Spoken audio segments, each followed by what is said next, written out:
사랑하는 성도 여러분, 우리는 예수님의 일주일의 마지막 중요한 사역을 우리가 살펴보고 있습니다. 예수님께서 드디어 이제 공생의 마지막에 예루살렘의 성에 입성하셔서 그 모든 일어난 중요한 일들을 지금 우리에게 보여주고 있고, 특별히 저희들이 지금 몇 주째 보는 이 내용들은 예루살렘 성에서 예수님께서 가르치고 치료하는 모습을 보고, 실제적인 예루살렘의 그 성과 예루살렘의 성전의 권위를 가졌던 그 산헤드린, 그 권위를 줄 수 있는 그 기관의 대표들이 나와서 예수님하고 지금 대화를 하고 있는 것입니다. 그들의 초점은 예수님에게 질문을 하면서 그 의도는 예수님 당신의 권위는 가짜입니다. 불법입니다. 마치 운전면허 없이 운전을 하고 있는 사람과 동일합니다. 학교 선생님 자격 없이 학교에서 가르치는 것과 동일합니다. 이런 식으로 지금 질문을 하고 있는 것입니다.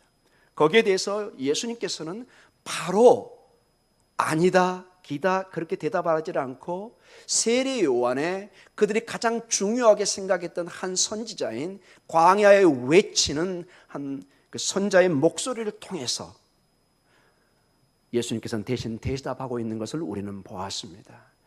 세례 요한의 그 메시지의 모든 초점이 바로 예수 그리스도였습니다. 그분이 바로 하나님의 어린 양이요, 하나님의 보내신 자예요, 메시아인 것을 누누이 강조했고, 그 답은 결국 나는 하나님이 보내신 아버지의 아들인 것을 지금 말씀해 주고 있습니다. 그래서 예수님의 그 가르치는 권위는 하늘로부터 온 것을 명확히 하고 있습니다. 특별히 마태복음의 변화선상에서 아버지 하나님께서 제자들과 예수님에게 나타나서 이는 내 사랑하는 자요, 너희는 그의 말을 들으라, 이렇게 말씀하십니다. 이 얘기는 우리 교회에게 주신 말씀입니다. 오고 가는 세대에 수천 년이 흐르고 있지만 이 교회가 가장 중요하게 초점을 맞춰야 되는 것이 무엇이냐? 예수 그리스도의 말씀을 듣는 것입니다. 교회는 여러 가지 기능을 감당할 수 있습니다. 구제, 선교, 교육, 많은 일을 할 수 있습니다. 교제들 다 중요하지만, 그러나 예수 그리스도가 제외된 그 어떤 선교도 구제도 교육도 교제도 아무런 의미가 없다는 것입니다. 거기에는 구원의 생명이, 하나님의 기쁨이, 하나님의 영광이 있지 않습니다.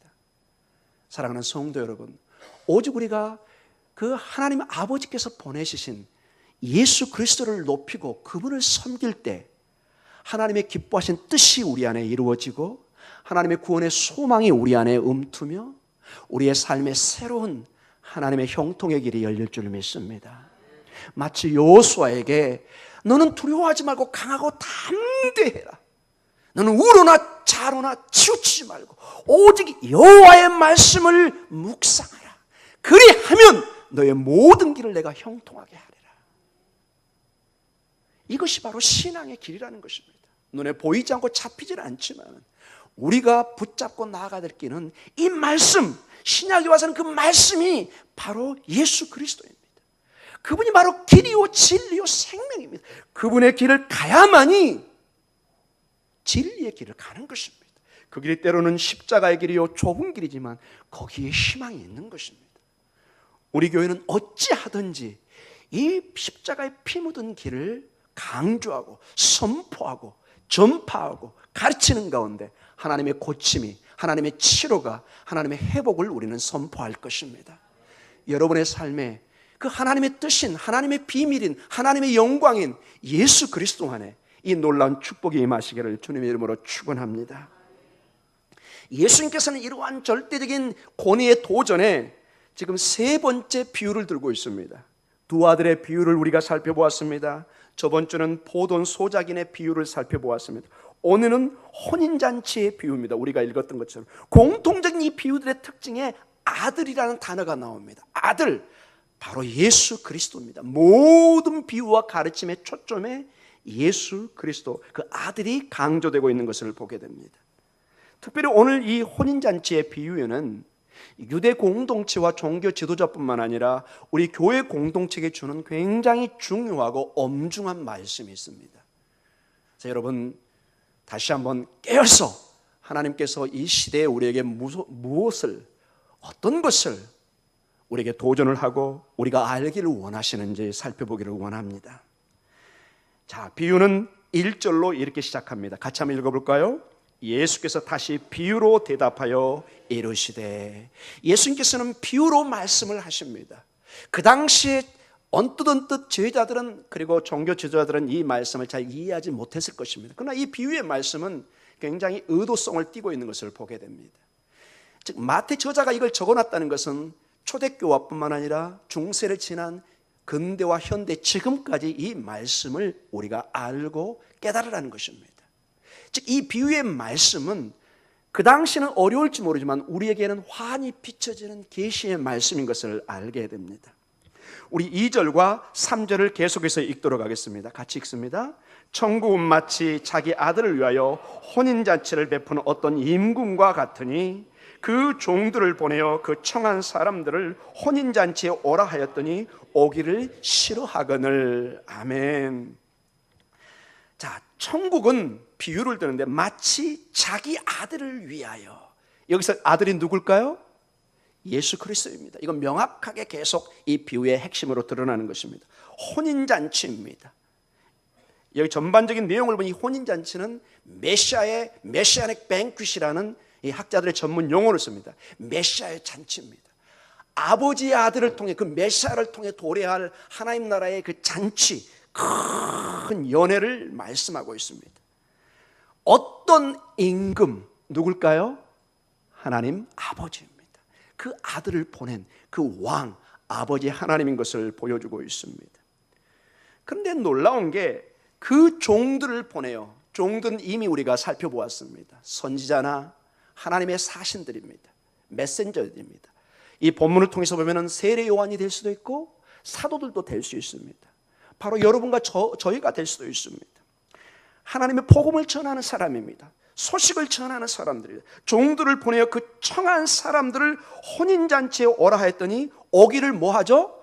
싫어하거늘. 참으로 놀라운, 그 당시의 상식에 도저히 상상할 수 없는 일들이 일어납니다. 자, 왕이 있습니다. 왕의 가장 귀한 아들의 혼인잔치가 있습니다.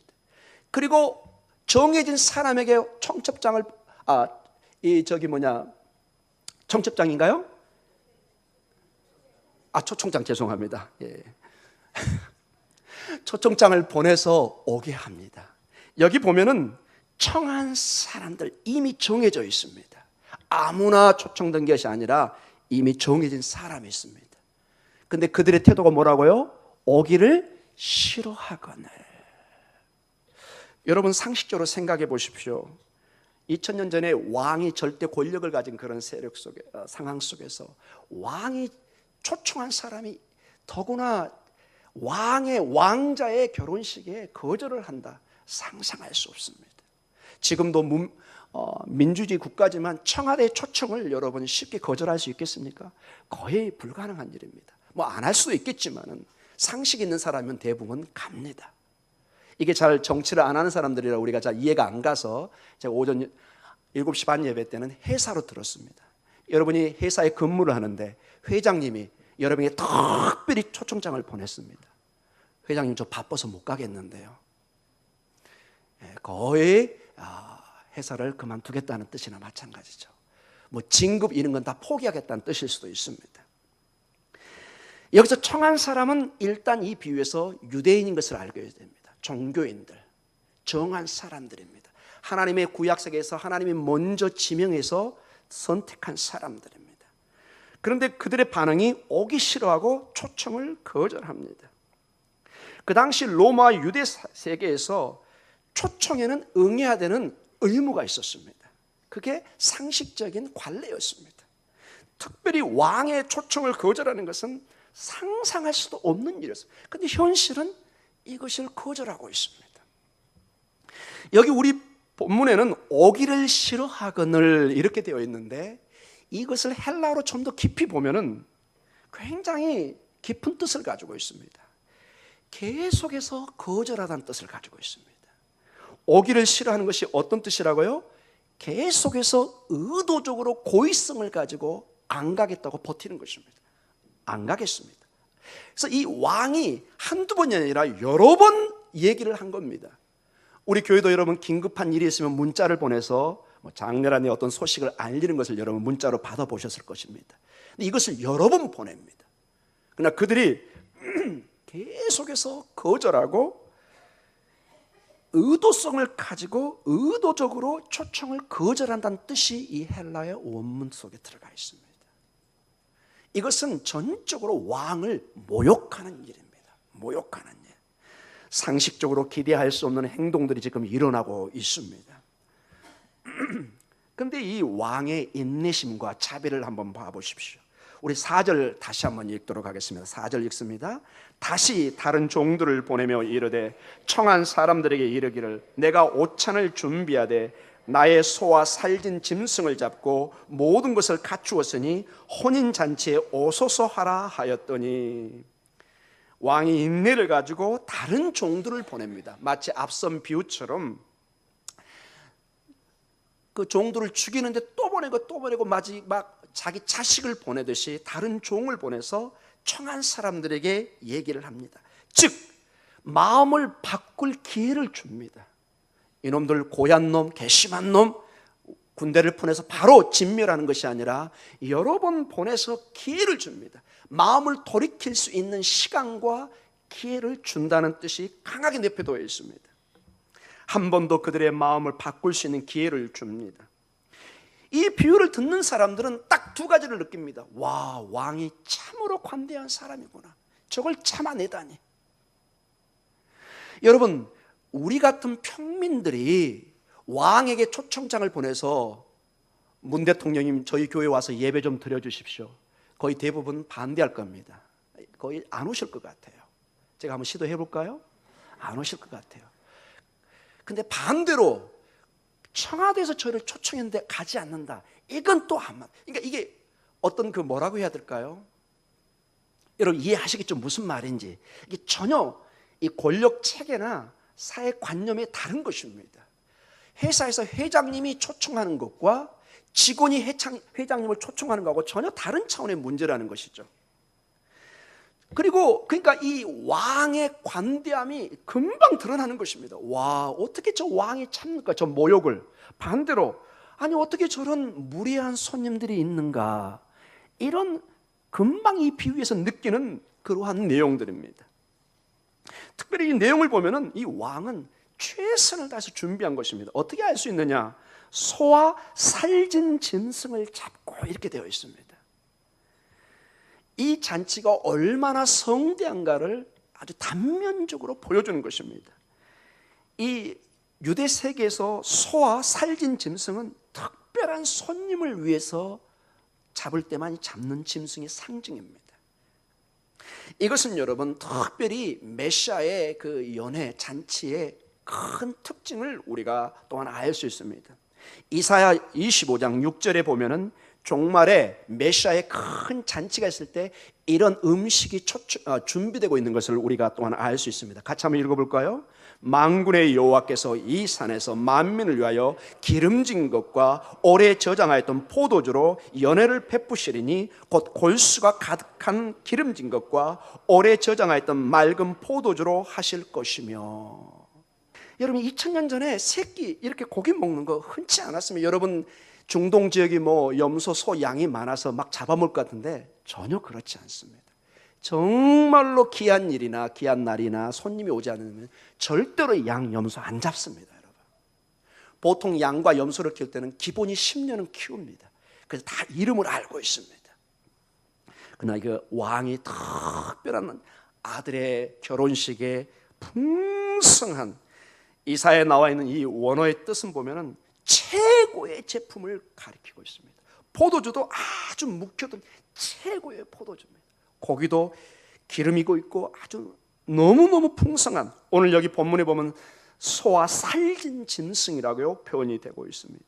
그리고 오소소 이런 단어로 연결됩니다. 우리말에는 그냥 오소소 호소하듯이 되어 있지만 이 히브리어 원어는 강력한 요구가 담겨져 있습니다.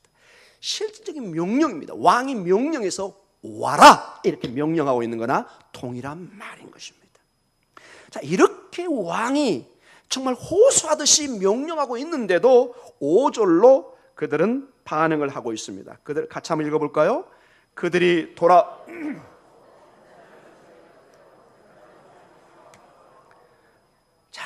그들이 돌아보지도 않습니다. 굉장한 무관심과 냉대를 표현합니다. 그리고 그들이 거절한 내용이 어떤 위급한 병원이나 아주 긴급한 생명에 관계된 꼭 갈 수 없는 상황이 아니라 뭐죠? 자기 밭으로, 자기 사업으로 갑니다. 자기 일이 바쁘다는 것입니다. 여기서 밭이라는 것은 농업을 의미합니다. 그 당시 학자들이 연구를 해보면 70에서 80% 이상이 농업에 의존하고 있었습니다. 농업이 주 사업이었죠. 그래서 자기 밭으로 농사를 지러 갑니다. 한 사람은 또 장사, 사업하러 갑니다.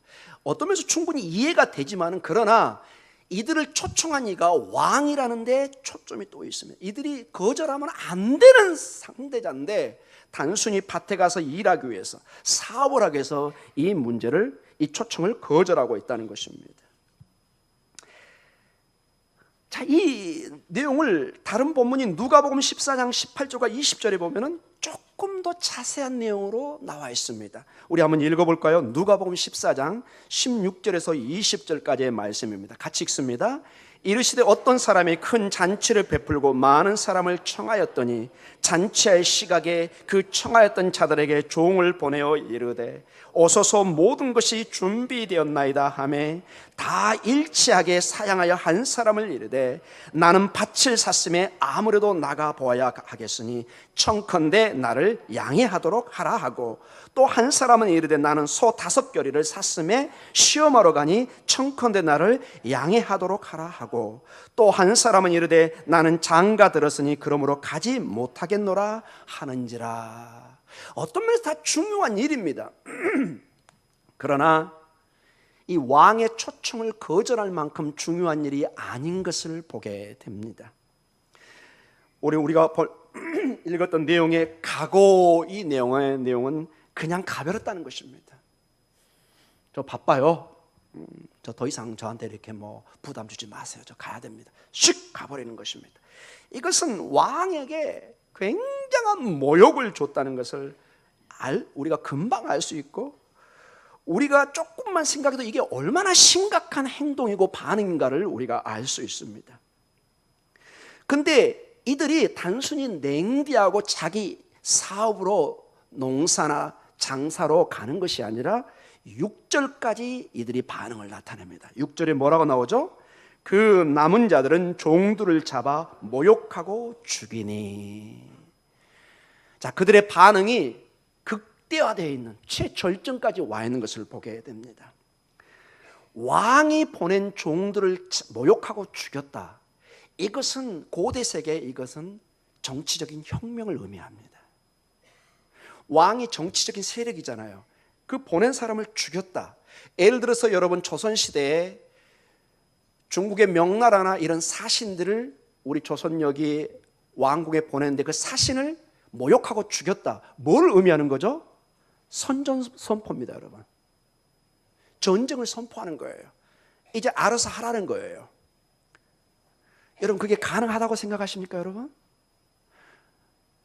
여러분, 우리가 그 사신들을 그렇게 할 수 있다고, 여러분, 이건 거의 불가능한 일입니다.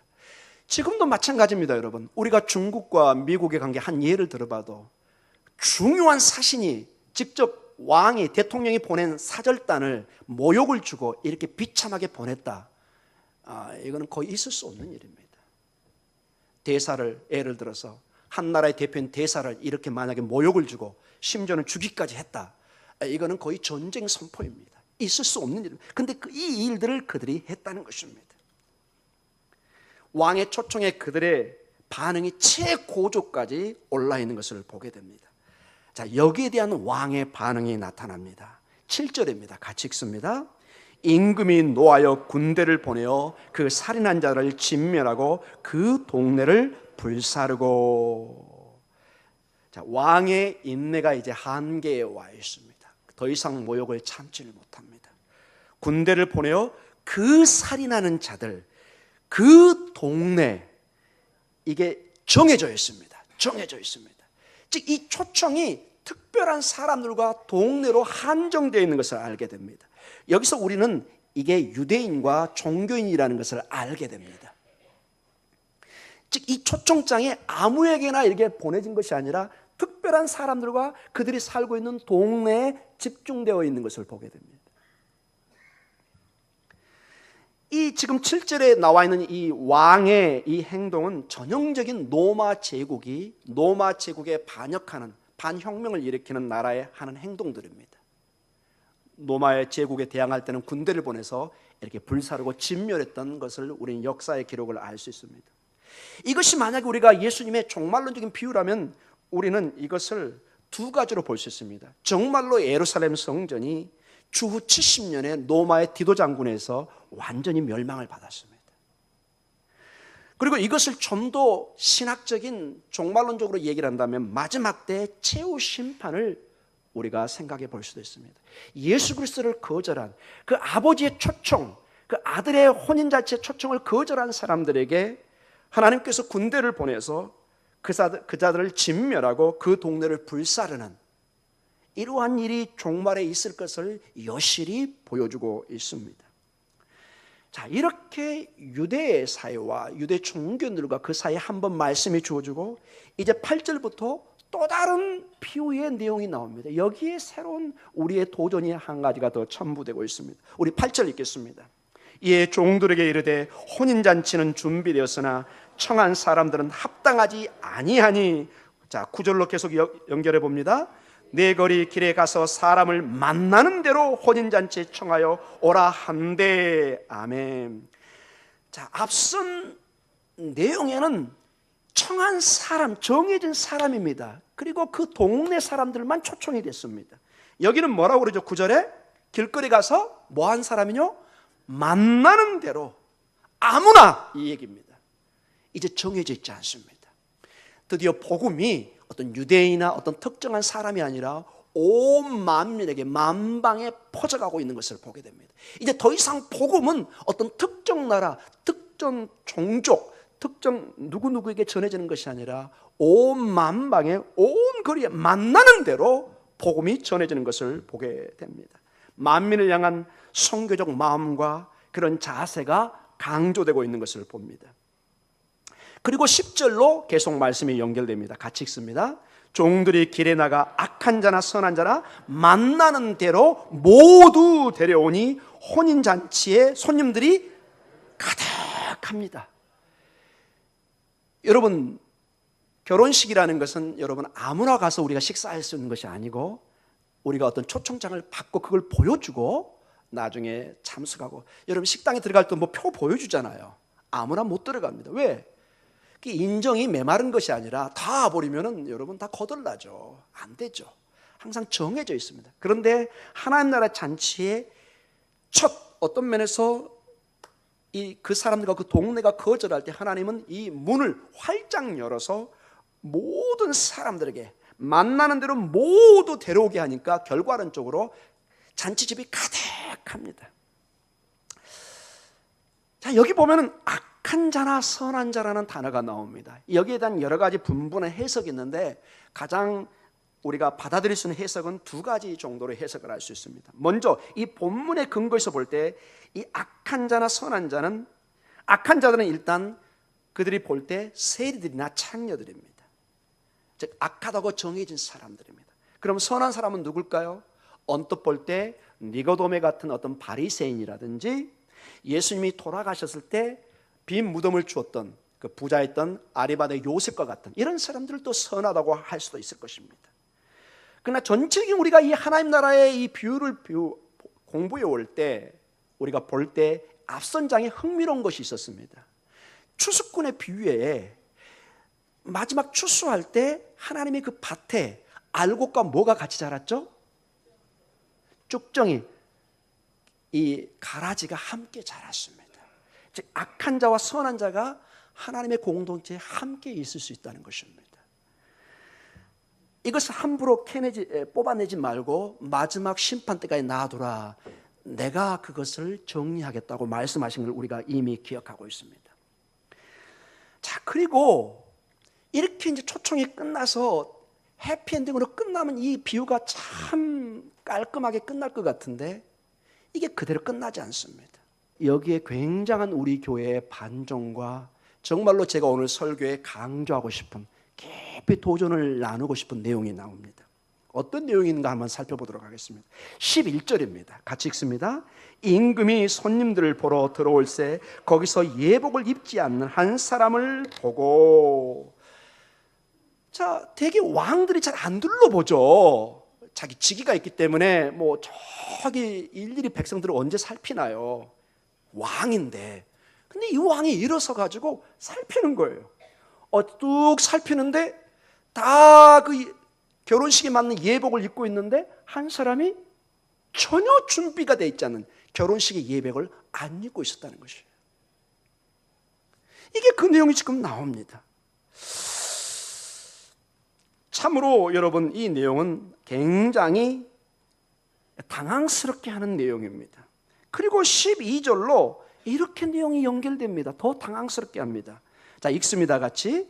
이르되 친구여 어찌하여 예복을 입지 않고 여기 들어왔냐 하니 그가 아무 말도 못하였거늘. 자, 무조건 와라. 그래서 아마 헐레벌 때 왔을지도 모르겠어요. 그냥 무조건 오라고 그래가지고 만나는 사람마다 오라고 그래가지고 가 앉아 있었는데 와서 옷을 체크하는 거예요.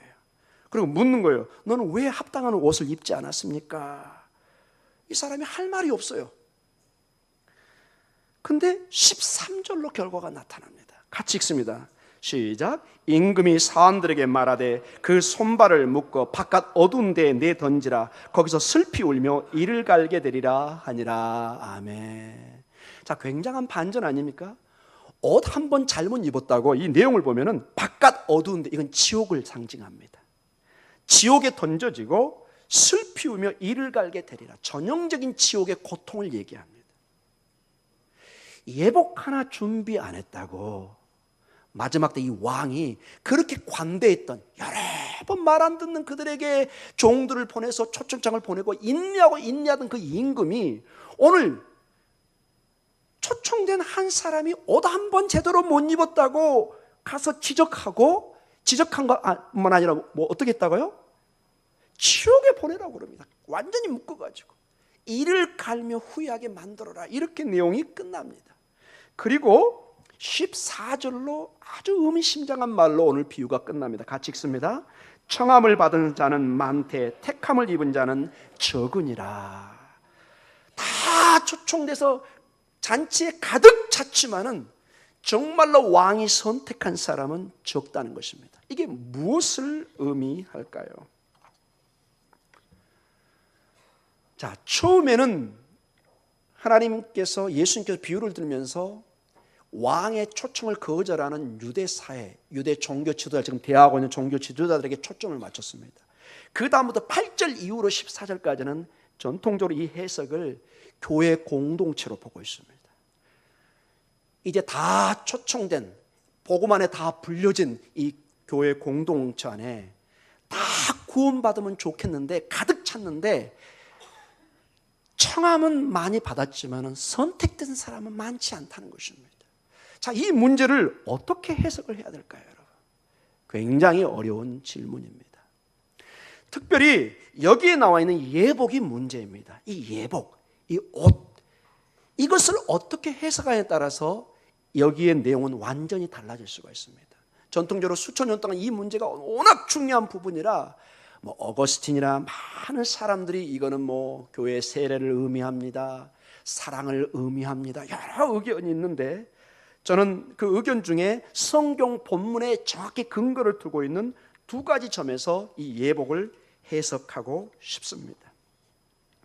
먼저 계시록 19장 7절과 8절에 보면 이 예복이 명확하게 성도의 의로운 삶, 우리의 삶, 윤리적인 문제인 것을 가르쳐주고 있습니다. 같이 한번 읽어보도록 하겠습니다.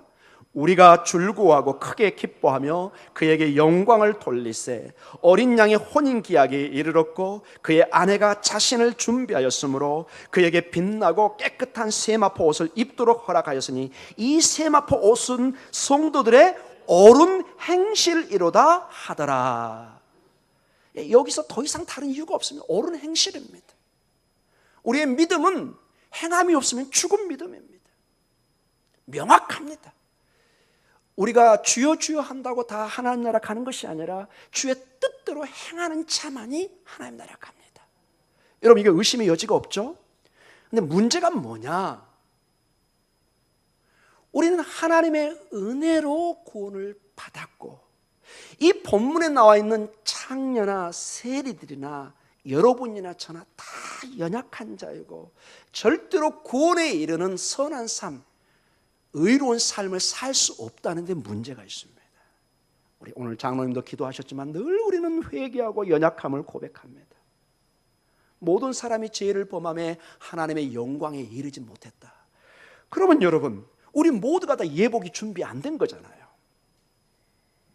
그러면 우리는 왕이 와서 우리를 딱 찍어서 잡아내서 지옥에 던져줘야 되는 그런 존재가 아닌가요, 여러분? 여러분, 이 본문이 그것을 의미하고 있을까요? 저는 그 부분도 있다고 생각합니다. 성도들의 삶은 예수님을 생명을 받아낸 순간부터 나는 내가 거룩하니 너희도 거룩하라. 거룩을 추구해야 되는 분명한 사명이 있습니다. 바른 삶을 살아야 될 분명한 사명이 있습니다. 그러나 그것만 강조한다면 우리의 은혜의 종교, 하나님의 전적인 죄인을 향한 사랑, 이것이 잘 이해가 안 갑니다. 저는 이 말씀을 연구하다가 이 예복이라는 것이 하나님의 예수 그리스도 안에는 믿음이라는 것을 또 강조된 본문을 보았습니다. 자, 계시록 좀 길지만 7장 9절에서 14절 말씀을, 오늘 이건 중요한 내용이기 때문에 좀 전체적으로 읽도록 하겠습니다. 계시록 7장 9절에서 14절의 말씀입니다. 같이 읽습니다. 이 일 후에 내가 보니 각 나라와 족속과 백성과 방언에서 아무도 능히 셀 수 없는 큰 무리가 나와 흰 옷을 입고 손에 종려가지를 들고 보좌 앞과 어린 양 앞에 서서 큰 소리로 외쳐 이르되 구원하심이 보좌에 앉으신 우리 하나님과 어린 양에게 있도다 하니 모든 천사가 보좌와 장로들과 내 생물의 주위에 서 있다가 보좌 앞에 엎드려 얼굴을 대고 하나님께 경배하여 이르되 아멘. 찬송과 영광과 지혜와 감사와 존귀와 권능과 힘이 우리 하나님께 세세토록 있을지어다. 아멘 하더라. 자, 13절부터 중요합니다. 장로 중 하나가 응답하여 나에게 이르되 이 흰옷 입은 자들이 누구며 또 어디서 왔느냐? 내가 말하기를 내 주여 당신이 아시나이다 하니 그가 나에게 이르되 이는 큰 환난에서 나오는 자들인데 어린 양의 피에 그 옷을 씻어 희게 하였느니라. 아멘. 이 흰옷 입은, 예복을 입은 사람이 마지막 때 계시록을 통해서 보니까 어린 양의 피로 시침을 받은 사람입니다. 굉장히 중요한 내용이 우리 공동체에 주어지고 있습니다. 우리는 우리 그리스도인의 삶이 오직 예수 그리스도 안에 믿음에서 출발되고 있음을 분명히 알아야 됩니다. 내가 거룩하니 너희도 거룩하라는 말씀은 항상 예수 그리스도 안에서, 그를 믿는 믿음 안에서 시작되는 것을 알게 됩니다. 자, 우리가 질문을 할 수 있습니다. 세리와 창녀 같은 죄인이 어떤 어려운 삶을 내놓을 수 있습니까? 자, 예수님께서 세리와 창녀를 구원하셨습니다. 그런데 그들의 힘으로 어떤 어려운 삶을 내놓을 수 있습니까? 불가능합니다, 여러분. 여러분, 우리의 힘으로 어떤 구원의 능력, 의로운 삶을 살 수 있습니까? 깊이 들어가면 다 100보, 50보 차이입니다. 아무리 거룩하다고 그러지만 우리 안에 있는 내면의 죄를 숨길 수는 없는 것입니다. 그래서 우리는 오직 예수 그리스도 안에 우리의 부족함을 내어놓고 엎드려 자비를, 은총을 구하는 것입니다. 주님, 제가 죄인입니다. 주님의 은혜가 아니고서는 저는 의로운 삶을 살 수가 없습니다. 자, 여기서 제가 중요한 내용을 여러분과 좀 나누고 싶습니다. 자, 예수님께서는 세리와 창녀에게 이렇게 절대로 접근하지 않으셨습니다. 내가 너를 구원하기 전에 네가 먼저 준비를 해야 된다. 깨끗이 삶을 정리하고 의로운 삶으로 준비되면 그때 가서 내가 너를 구원하겠다. 이렇게 하셨나요? 단 한 번도 그렇게 하지 않았습니다. 있는 그대로, 있는 그 죄인 그 모습 그대로 예수님이 가셔서 구원하셨습니다. 아멘. 자, 크게 아멘 좀 해주시기 바랍니다. 굉장히 중요한 내용입니다. 여러분. 우리의 구원이 내가 의로워서 하나님이 구원한 게 아닙니다. 죄인이기 때문에 나를 구원하신 것입니다. 내가 세리나 창녀와 같은 죄인이기 때문에 하나님이 구원하셨습니다. 근데 오늘 이 예복과 비교해서 중요한 내용이 무엇이냐? 예수님께서 이 세리와 창녀를 구원하신 다음에 또한 이렇게 말씀하지 않으셨습니다. 자, 구원받았으니까 다 끝났다. 너 그대로 그냥 그렇게 살아. 이렇게 절대로 말씀하지 않으셨습니다. 이제 예수 그리스도의 생명이, 구원의 생명이 나를 만났기 때문에 이제 너는 변해야 된다 말씀하십니다. 자라가야 된다고 말씀하십니다. 이전의 삶을 옛 것이니 이제는 그것을 포기하고 새로운 삶을 살아가라. 근데 이 새로운 삶이라는 게 우리가 언뜻 잘못 들으면은 온전한 100%의 완벽한 의인의 삶으로 살아가는 것처럼 생각할 수 있습니다. 다시 수십 년의 고행과 모든 유혹을 끊고 산에 들어가서 벽을 향해서 기도하고 묵상하고 이런 식으로 우리가 생각합니다. No. 여러분, 제가 장담하는 여러분 50년 가서 참선을 해보십시오. 51년째 여러분 타락합니다. 그게 역사의 기록입니다. 여러분. 불가능합니다. 여러분. 이걸 우리가 어떻게 고칠 수 있습니까? 주님이 말하는 변화, 예복은 그것이 아닙니다. 그저 변해가면 되는 것입니다. 하나님의 자비를 구하며 주님, 저는 연약합니다. 주님의 피가 없이는 저는 깨끗해질 수 없습니다. 저는 부족하지만 조금씩 자라가겠습니다. 변해가겠습니다. 여러분, 이것을 부모 입장에서 한번 생각해 보십시오. 여러분이 아들, 딸에게 기대하는 것이 완벽한 의인을 요구하시나요? 아무런 잘못도 안 한 그런 아들, 딸을 요구하시나요? 제가 장담하는데 굉장히 부담스러운 아들, 딸입니다. 가까이 하기 힘들어요, 그러면. 그러나 여러분의 아들, 딸에게 요구하는 것은 조금씩 성숙해 가는 것입니다. 조금씩 변해가는 것입니다. 인생을 배워가고 부모에 대한 효를 배워가고 친구에 대한 대인관계를 배워가고 조금씩 부족하지만 그 인격과 신앙이 성장해 가는 것, 그것을 기대하는데 그게 부모의 마음이고 우리 예수님의 마음입니다. 사랑하는 성도 여러분, 그 사람을, 아직 부족하지만 그 변해가는 사람을, 그 예수의 생명이 있는 사람을 따라보겠습니다. 성도라고 부릅니다. 영어로는 saint라고 부릅니다. 여러분과 저는 성도입니다. 예수 안에 있는 사람은 내가 의로워서 성도 세인트가 되는 것이 아니라 예수의 그 어린 양의 피가 나를 성도로 자리매김하는 것입니다. 이게 위대한 진리인 것입니다. 사랑하는 성도 여러분, 오늘도 예수 그리스도의 예복을 힘입고 우리가 부족하지만은 오늘도 성령의 열매를 맺기 위해서 오늘도 분투하고 노력하고 기도하고 나아가는 여러분의 삶이 있기를 주님으로 축원합니다. 갈라디아서 5장 21과 23절로 오늘 결론을 맺도록 하겠습니다. 우리가 추구해야 될 성도의 삶이 무엇이냐?